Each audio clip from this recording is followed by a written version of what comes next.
Hello जानू, कहाँ ही? हम तोरा बहुत मिस कर रहियो। आई लव यू टू जानू।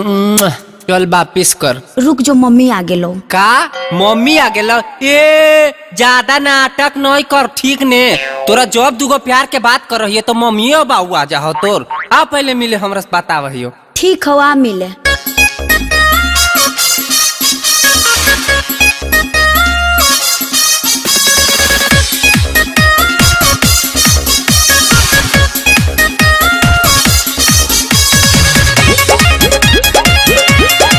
Music by Chandan Singh।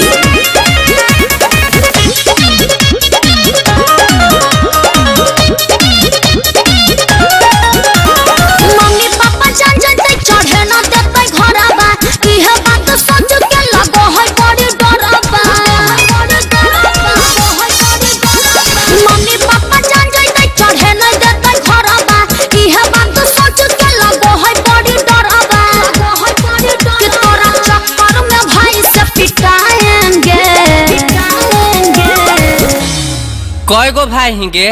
3 गो। आ 4 गो रहती तो उखाड़ लेती हल। और का? चल हट। हम तोरे से बियाह चाहेंगे ना तो फसारी लगा के मर जाएंगे। हम तोरे से बियाह चाहेंगे ना तो फसारी लगा के मर जाएंगे।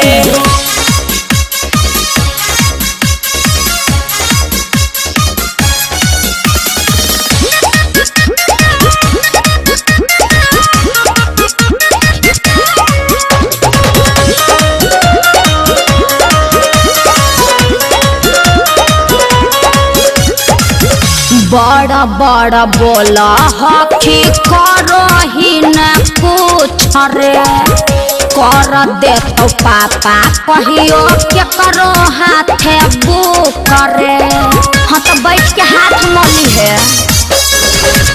ऐसे ना तू बोल छौड़ी, लागो है नहीं मान गे। बचपन से तू ही हकी हमारा पसंद गे। दोसर के नाम से भराएंगे। हाँ तो नहीं ध्यान दोगे तो यही होगा। तुम सिर्फ मेरी हो। अगर इस तोहफे पर बारात आई तो क्या कर लेगा बे? क्या कर लेगा? तो करना क्या है, हम भी उसी बारात में घुस जाएंगे, सब्जी पूरी खा के निकल लेंगे। हम तोरे से बियाह चाहेंगे। अच्छा। ना तो फसारी लगा के मर जाएंगे। हम तोरे से बियाह चाहेंगे। अच्छा। ना तो फसारी लगा के मर जाएंगे।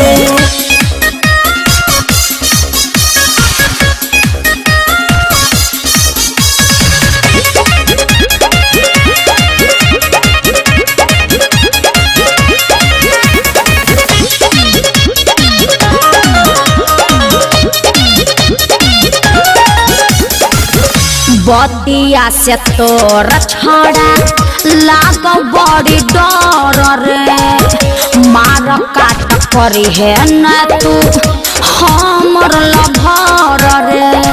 तोरा बहन के जमने में काट के फेंक देबो। पागल हो पीछा तोर कबे से करन गे। गुली गुलसान तोरा करो हो पसंद गे। रोशन से पर भी लगाएंगे, समझे?